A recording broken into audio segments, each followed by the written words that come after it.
नमस्कार. आज आपण एक्झामला इम्पॉर्टंट असा भाग बघणार आहोत. तर चला वेळ वाया न घालवता लगेच सुरुवात करूया.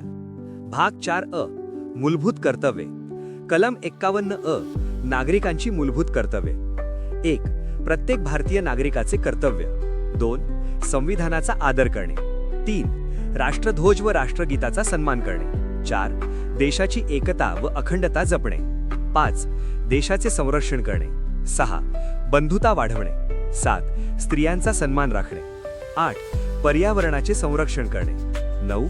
वैज्ञानिक दृष्टिकोन जोपासणे. 10. मालमत्तेचे रक्षण करणे. 11.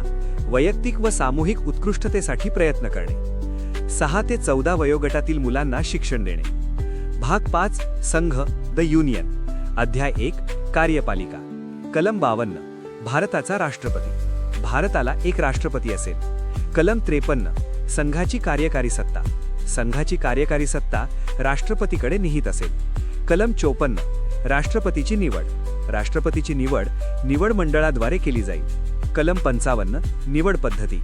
प्रमाण प्रतिनिधित्व पद्धतीने मतदान. कलम 56 कार्यकाळ 5 वर्षांचा कार्यकाळ. कलम 57 पुनर्नियुक्ती. पुन्हा निवड होऊ शकते. कलम 58 पात्रता. भारतीय नागरिक 35 वर्ष पूर्ण लोकसभेचे सदस्य होण्यास पात्र. कलम 59 अटी. इतर कोणतेही लाभाचे पद धारण करू शकत नाही. कलम 60 शपथ. सर्वोच्च न्यायालयाचे मुख्य न्यायाधीश शपथ देतात. कलम 61 महाभियोग. संविधान उल्लंघन केल्यास महाभियोग. कलम 62 रिक्त जागा भरणे. 6 महिन्यात निवड आवश्यक. कलम 63 उपराष्ट्रपती. भारताला उपराष्ट्रपती असेल. कलम 64 राज्यसभेचे पदसिद्ध सभापती. उपराष्ट्रपती राज्यसभेचे सभापती असतात. कलम 65 राष्ट्रपती अनुपस्थितीत कार्य. उपराष्ट्रपती राष्ट्रपतीचे कार्य पार पाडतात. कलम 66 उपराष्ट्रपती निवड. दोन्ही सभागृहातील सदस्य मतदान करतात. कलम 67 कार्यकाळ 5 वर्षे. कलम 68 रिक्त जागा. निवड 6 महिन्यात. कलम 59 शपथ. राष्ट्रपतीकडून शपथ.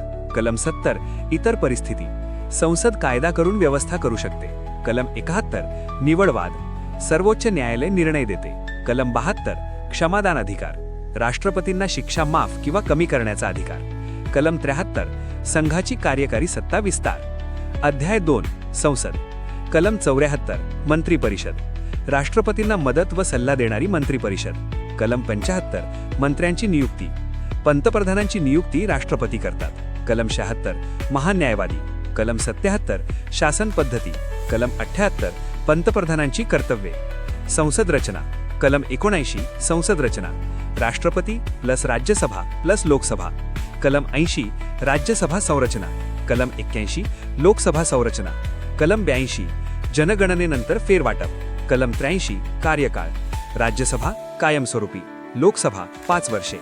कलम 84 सदस्य पात्रता.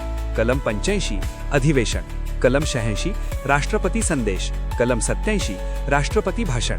कलम 88 मंत्री व महान्यायवादी हक्क. संसद अधिकारी. कलम 89 राज्यसभा सभापती. कलम 90 उपसभापती. कलम 91 कार्यवाहक सभापती. कलम 92 पदच्युती.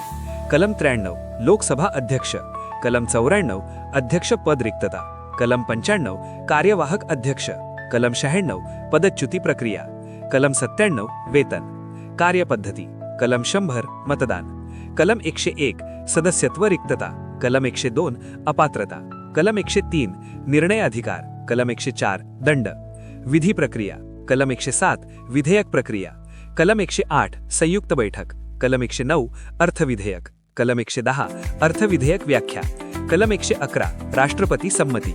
कलम 112 वार्षिक अर्थसंकल्प. कलम 113 अनुदान मागण्या. कलम 114 विनियोग विधेयक. कलम 115 अतिरिक्त बार पूरक अनुदान. कलम 116 तात्पुरते अनुदान. कलम 117 वित्तीय विधेयके. भाषा. कलम 118 नियमावली. कलम 119 वित्तीय प्रक्रिया नियम. कलम 120 संसद भाषा. लेक्चर कसे वाटले कमेंटमध्ये नक्की कळवा आणि लाईक